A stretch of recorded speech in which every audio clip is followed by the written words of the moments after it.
Livro dos Juízes, capítulo 6, versículo 1, diz assim, porém os filhos de Israel fizeram o que parecia mal aos olhos do Senhor, e o Senhor os deu na mão dos midianitas por 7 anos. E prevalecendo a mão dos midianitas sobre Israel, fizeram os filhos de Israel para si, por causa dos midianitas, as covas que estão nos montes e nas cavernas e as fortificações. Porque sucedia que, semeando Israel, subiam os midianitas e os amalequitas, e também os do Oriente contra ele subiam. E punham-se contra eles em campo, e destruíam a novidade da terra até chegarem a Gaza. E não deixavam mantimento em Israel, nem ovelhas, nem bois, nem jumentos. Porque subiam com seus gados e tendas, vinham como gafanhotos em tanta multidão, que não se podiam contar, nem a eles nem aos seus camelos, que entravam na terra para destruir. Assim Israel empobreceu muito pela presença dos midianitas. Então os filhos de Israel clamaram ao Senhor. E sucedeu que, clamando os filhos de Israel ao Senhor, por causa dos midianitas, enviou o Senhor um profeta aos filhos de Israel, que lhes disse: assim diz o Senhor, Deus de Israel: do Egito eu vos fiz subir, e vos tirei da casa da servidão, e vos livrei da mão dos egípcios e da mão de todos quantos vos oprimiam, e os expeli de diante de vós, e a vós dei a sua terra, e vos disse: eu sou o Senhor vosso Deus. Não temais aos deuses dos amorreus, em cuja terra habitais, mas não destes ouvidos à minha voz. Então o anjo do Senhor veio e assentou-se debaixo do carvalho que está em Ofra, que pertencia a Joás, a Biesrita, e Gideão seu filho estava malhando trigo no lagar, para o salvar dos midianitas. Então o anjo do Senhor lhe apareceu e disse: o Senhor é contigo, varão valoroso. Mas Gideão lhe respondeu: ai, Senhor meu, se o Senhor é conosco, por que tudo isso nos sobreveio? E que é feito de todas as suas maravilhas que nossos pais nos contaram, dizendo: não nos fez o Senhor subir do Egito? Porém agora nos desamparou e nos deu nas mãos dos midianitas. Então o Senhor olhou para ele e disse: vai nesta tua força e livrarás a Israel da mão dos midianitas. Porventura não te enviei eu? E ele disse: ai, Senhor meu, com que livrarei a Israel? Eis que a minha família é a mais pobre em Manassés, e eu o menor na casa do meu pai. E o Senhor lhe disse: porquanto hei de ser contigo, tu ferirás os midianitas como se fossem um só homem. E ele disse-lhe: se agora tenho achado graça aos teus olhos, dá-me um sinal de que és comigo, de que o Senhor comigo falas. Rogo-te que daqui te não apartes até que eu venha a ti e traga o meu presente e o ponha perante ti. E disse: eu esperarei até que voltes. E entrou Gideão e preparou um cabrito e bolos asmos e uma efa de farinha, e a carne pôs num açafate, e o caldo pôs numa panela, e trouxe-lo até debaixo do carvalho, e lhe apresentou. Porém o anjo de Deus lhe disse: toma a carne e os bolos asmos, e põe-nos sobre esta penha, e verte o caldo, e assim o fez. E o anjo do Senhor estendeu a ponta do cajado que estava na sua mão, e tocou a carne e os bolos asmos. Então subiu fogo da penha e o consumiu, a carne e os bolos asmos. E o anjo do Senhor desapareceu de seus olhos. Então viu Gideão que era o anjo do Senhor, e disse Gideão: ah, Senhor Jeová, que eu vi o anjo do Senhor face a face. Porém o Senhor lhe disse: Pai seja contigo, não temas, não morrerás. Então Gideão edificou ali um altar e ao Senhor, e lhe chamou o Senhor, Senhor. e lhe chamou: Senhor é paz, me perdoe. E ainda até o dia de hoje está em Ofra dos Abiezeritas. E aconteceu naquela mesma noite que o Senhor lhe disse: toma o boi de teu pai, a saber, o segundo boi de 7 anos, e derriba o altar de Baal, que é de teu pai, e corta o bosque que está ao pé dele, e edifica ao Senhor teu Deus um altar no cume deste lugar forte, no lugar conveniente, e toma o segundo boi e o ofereces em holocausto com a lenha que cortares no bosque. Então Gideão tomou 10 homens dentre os seus servos e fez como o Senhor lhe dissera. E sucedeu que, temendo ele a casa de seu pai e os homens daquela cidade, não fez de dia, mas fez de noite. Levantando-se, pois, os homens daquela cidade de madrugada, eis que estava o altar de Baal derribado, e o bosque que estava ao pé dele cortado. E o segundo boi foi oferecido no altar de novo edificado. E uns aos outros disseram: quem fez esta coisa? E esquadriando e inquirindo disseram: Gideão, o filho de Joás, fez esta coisa. Então os homens daquela cidade disseram a Joás: tira para fora o teu filho, para que morra, pois derrubou o altar de Baal e cortou o bosque que estava ao pé dele. Porém Joás disse a todos os que se puseram contra ele: contenderei vós por Baal? Livrá-lo-eis vós? Qualquer que por ele contender, ainda esta madrugada será morto. Se é Deus, por si mesmo contenda, pois derribaram o seu altar. Pelo que naquele dia lhe chamaram Jerubbaal, dizendo: Baal contenda contra ele, pois derrubou o altar de Baal. E todos os midianitas e amalequitas e os filhos do Oriente se ajuntaram num corpo, e passaram e puseram seu campo no vale de Jezreel. Então o Espírito do Senhor revestiu Gideão, o qual tocou a buzina, e os abiezeritas se ajuntaram após ele, e enviou mensageiros por toda a tribo de Manassés, que também se convocou após ele. Também enviou mensageiros a Aser e a Zebulon e a Naftali, e saíram-lhe ao encontro.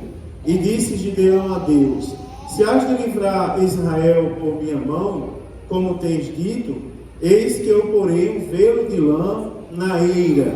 Se o orvalho estiver somente no velo e secura sobre a terra, então conhecerei que has de livrar Israel por minha mão, como tens dito. E assim sucedeu, porque ao outro dia se levantou de madrugada e apertou o velo, e do orvalho do velo espremeu uma taça cheia de água.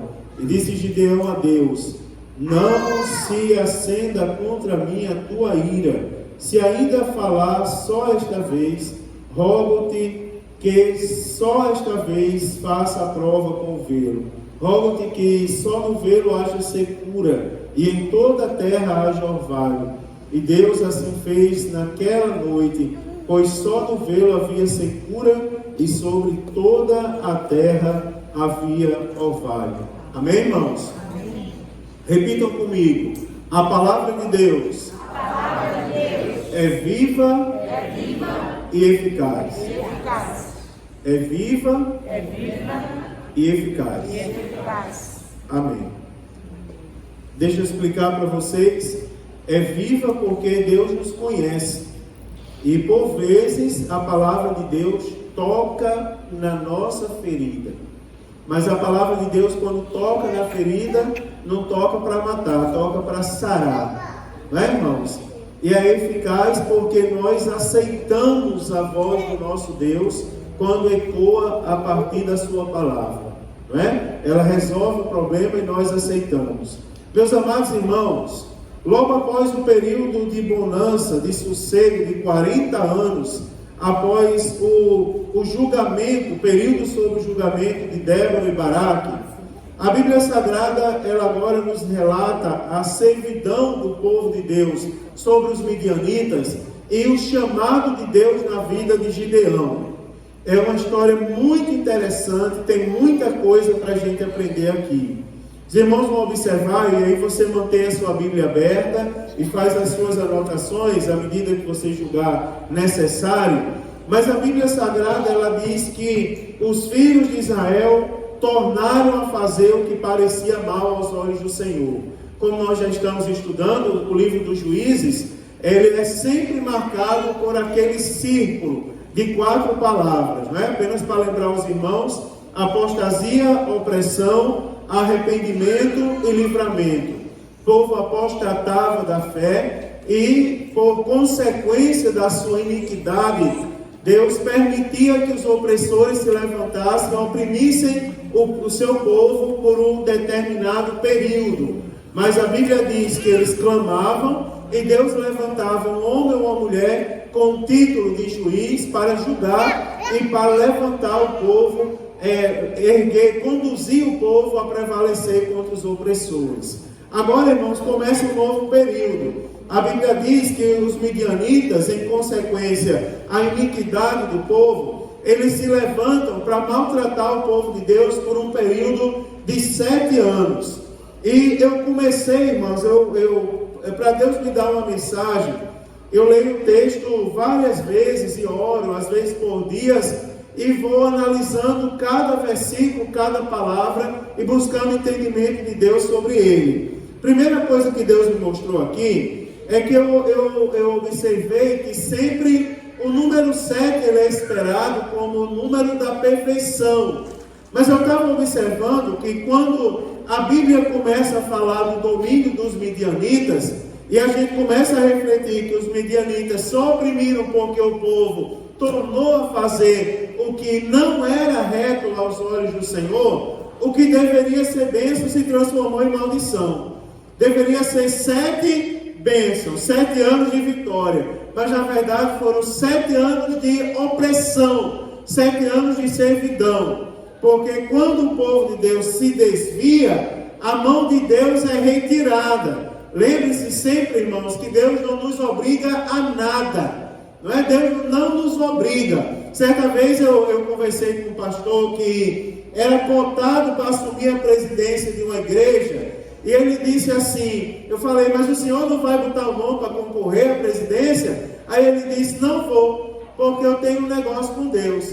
Que eu só vou ser presidente se Deus me pegar pelo cabelo e me colocar lá. Mas Ele não vai me colocar por 2 motivos. Primeiro, que eu não tenho cabelo na cabeça, eu sou careca. E se Deus for a vontade de Deus de ser presidente, o cabelo vai crescer. Segundo, é que Deus não vai pegar ninguém pelo cabelo e botar em lugar nenhum. Porque não é da natureza de Deus. As escolhas quem faz somos nós. Nós escolhemos ser crentes, sermos fiéis ou sermos infiéis. Agora, quando somos infiéis, nós estamos dizendo diretamente que não queremos a presença de Deus. E aí, levanta-se, irmãos, no lugar da bonança, a opressão. No lugar da bonança, a escravidão. É interessante que, eu não sei se vocês sabem dessa história, mas os servos do dito cujo, eles são chamados de cavalo, de escravos, porque eles são escravizados. Agora, Deus não escraviza ninguém. Quem serve a Deus serve com liberdade. Escolhe servir a Deus com plena liberdade. Você quer servir? Sirva. Não é? Você é livre. Deus não escraviza ninguém. Agora tem um detalhe. É porque a Bíblia diz que, no versículo 2, quando prevaleceu a mão dos midianitas, irmão, só para vocês terem ideia do caos que estava aquilo ali, no lugar de liberdade, agora a opressão era tão grande que eles tinham que cavar covas. Porque a Bíblia diz assim, que prevalecendo a mão dos midianitas, contra os filhos de Israel, por causa dos midianitas, o versículo traz esse detalhe, eles começam a construir covas. Ele diz assim, eles constroem para si as covas que estão nos montes. O que é colocado na cova, irmão? Pessoas mortas. É ou não é? Cava a cova, quando a cova tem que levar gente, é gente morta. Mas o povo de Deus, por causa da iniquidade, estavam cavando covas para se esconder lá por causa dos opressores.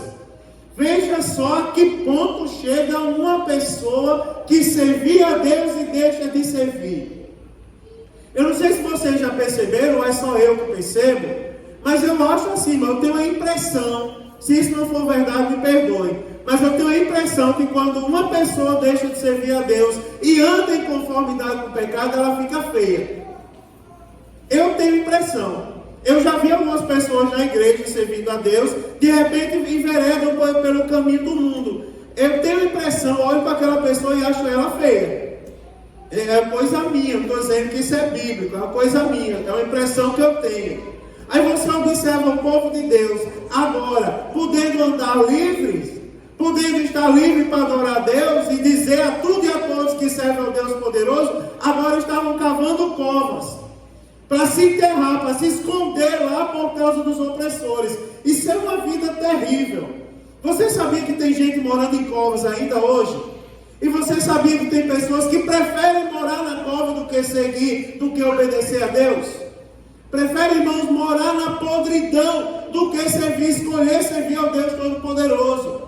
Mas não era só cova, eles construíam covas, e a Bíblia diz que eles construíam cavernas e fortificações.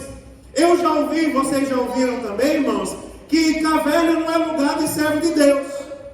Se você pega a Bíblia, e eu não vou dizer isso, vou deixar a dica para os pregadores. Toda vez que a Bíblia fala de caverna, é para o servo de Deus sair lá de dentro, não é para ficar lá. Mas o povo de Deus estava habitando em cavernas. Aí você vai ver o caos como era grande, irmãos. O pecado resulta em opressão. Porque se você olha do versículo 3 ao versículo 6, você vai ver que a Bíblia diz que semeando Israel, olha que coisa terrível, subiam os midianitas e os amalequitas do Oriente, e subiam contra eles, irmãos, para destruírem, inclusive, a novidade da terra. Eles semeavam, tinham o trabalho de plantar, mas não tinham direito de colher. Porque quando sabiam que tinha alguma coisa nascendo, eles vinham e acabavam com tudo. Isso tem um sentido espiritual muito interessante para todos nós. Por exemplo, há pouco tempo atrás eu falei sobre o dízimo. E quando a Bíblia fala sobre o dízimo, ela diz assim, é para que o devorador seja repreendido. Fala ou não fala o devorador? Deus diz assim, se eu não vos derramar uma bênção do céu, ele fala da promessa e diz assim, e repreenderei o devorador. Você observa que isso é uma coisa bíblica, porque quando o sujeito trabalha, mas não vem prosperidade. Planta, mas não tem o direito de colher, porque os inimigos se levantam e destroem tudo. E a Bíblia Sagrada diz era uma coisa tão terrível, porque a Bíblia diz eles não deixavam mantimento em Israel. Ou seja, Israel padecia de fome por causa da iniquidade. Preste bem atenção, que tem um objetivo aqui. E a Bíblia diz, não prevalecia nem ovelhas, nem bois, nem jumentas, porque eles subiam como gados, e a Bíblia diz que eles subiam como gafanhotos, porque eles eram num número que nem se podiam contar, nem eles, nem os seus cavalos, nem os seus camelos. Irmãos, olha o tamanho da opressão. Aí a Bíblia diz assim, e assim, por causa disso, Israel empobreceu. Está lá no versículo de número 6. E por causa disso, Israel empobreceu por causa da presença dos midianitas. Preste atenção, irmãos, que agora está falando de opressão. E está dizendo o motivo da opressão. O motivo da opressão é a iniquidade, é a desobediência. Irmãos, é interessante, vou falar para vocês uma coisa. Estou igual a Marinho, vou falar uma coisa para vocês. Né? Eu já está fazendo escola em casa. Mas na segunda-feira, quem acompanha o culto matutino, sempre tem alguém lá dizendo assim, ore por mim porque Deus me abandonou, Deus não me ama mais. E começa a falar mal de Deus. Deus não quer mais saber de mim, ele desistiu da minha vida. Sempre na segunda-feira tem 2 ou 3 ali, é certo, mandando esse tipo de mensagem. Homens e mulheres. Eu vou lá no privado, peço o número para eu ligar depois. Quando eu ligo é a mesma coisa. São pessoas. Essa semana um homem colocou isso lá, e eu fui lá e falei, não é daqui, é do outro lado do Brasil, por isso que eu vou contar essa história. O homem colocou uma mensagem desse tipo, eu pedi um número, ele me deu, eu liguei para ele, e ele disse assim, o que foi que você fez esse final de semana? Ele disse assim, pastor Mário, eu perdi a cabeça, Dei uma surra na minha esposa. Quando acabar, peguei uma faca e dei 3 tacadas nela. Ela está no hospital entre a vida e a morte. Aí eu disse, mas você começou a apostar lá que Deus não lhe ama mais. Que Deus não tem mais um plano na sua vida. Que Deus desistiu de você. E quem mandou você bater na sua mulher, rapaz? Quem mandou você estaquear a sua mulher? Aí ele disse, não, é porque eu gosto de tomar, de beber um pouquinho. Pastor, na verdade eu sou crente. Eu canto no conjunto, mas no final de semana ninguém é de ferro, né? Tomar uma cervejinha com os amigos faz parte. O sangue de Cristo tem poder. Sabe, disse a ele, sabe por que você está sofrendo, meu irmão? Por causa da sua iniquidade. Você escolheu não Deus na sua vida. Quem escolhe a iniquidade, quem escolhe desobedecer a lei de Deus, escolhe a opressão pelos midianitas. Se você está oprimido, meu irmão, e está empobrecendo, está vendo a sua vida entrar em desgraça por causa das suas próprias atitudes e não de Deus na sua vida. Onde foi que Deus lhe colocou? No conjunto da igreja para você louvar a Deus. Irmãos, é interessante que às vezes a gente está cantando feliz na igreja e está lá aquele demôniozinho do filme do Pato Donald do nosso ouvido. O culto está demorando demais. Não é a glória de Deus caindo, mas o culto está demorando demais. Já passou de 2 horas. Começou o Jornal Nacional. Ainda não tem essas coisas? Tem. Só uma falta de sabedoria. Não era para pregar tanto. Meu irmão, não entregue a sua vida na mão dos midianitas. Deus não quer que você empobreça. Deus não lhe chamou para você viver na miséria. A cova não é o seu lugar. Aleluia! Se tiver alguém na cova, em nome de Jesus, vai sair essa noite pelo poder que há no nome do Deus que nós servimos. Irmãos, a Bíblia Sagrada diz uma coisa aqui, que eu fui pensar um pouco.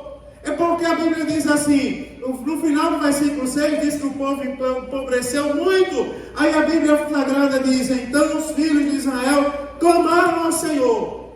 Aí eu fiquei pensando, meu Deus do céu, é assim, ó, Deus é tão bom. Lá na teologia a gente costuma dizer, não é, irmão Júnior? Eu digo, quando eu dou aula na pós, eu repito, os irmãos repetem também. No dia que a gente entender Deus, ele deixa de ser Deus, com certeza. Mas a gente tem que procurar na Bíblia as respostas às nossas questões da fé. E eu fui perguntar a Deus, porque a Bíblia diz assim, que o povo de Israel clamou ao Senhor, e a Bíblia diz que Deus levantou um profeta, e diz, eu sou o Deus que te tirou do Egito, da terra da servidão. Aí eu disse assim, mas como é que Deus é tão complacente? Como é que o povo pratica tanta iniquidade e basta eles se levantarem ali? Porque se vocês prestarem atenção, irmãos, como é que estava a situação do povo? O povo estava querendo saber de Deus? Não estava. Porque a Bíblia diz mais na frente que Deus mandou o Gideão lá na casa do pai dele, vai lá na casa do teu pai Joás e derruba o altar de Baal. E o bosque de Azera que tem em volta do altar de Baal, derruba e faz lenha e oferece o boi lá em sacrifício a Deus. Aí a Bíblia diz que o povo se levanta para matar Gideão. Me diga uma coisa, o coração do povo estava para buscar Deus? Não estava. O coração do povo estava em Baal. Estava nos prazeres do culto a Azera, que era a deusa do amor, da guerra, da fertilidade. O culto a ela envolvia orgias. Não é, irmãos? O coração do povo estava lá. Aí eu digo, como é que pode? O coração do povo não está em Deus, mas quando eles clamaram, Deus levantou um juiz. E aí eu estava vendo aqui, irmão, se você observa o contexto, tem a resposta. Porque se você observar do versículo 8 ao versículo 10, Deus responde o clamor, mas Ele não consola o povo. Ele diz assim, o povo clama a Deus, e é interessante, que quando o desviado clama a Deus, ele quer jogar a culpa em Deus toda a vida. Deus, porque o Senhor permitiu, não é verdade? Deus, por que essa coisa aconteceu? Não é justo, eu tenho direito a uma bênção, eu sou o melhor de Israel. Aí a Bíblia diz que Deus se levanta e diz assim, olha, Deus levanta um profeta e diz, assim diz o Senhor, o Deus de Israel. Ou seja, vocês querendo ou não, Deus é Deus de Israel. Com iniquidade ou sem iniquidade, Ele é Deus de Israel. A diferença é, quando você o aceita como Deus, você é abençoado. Agora, quando você nega, você sofre as consequências da apostasia.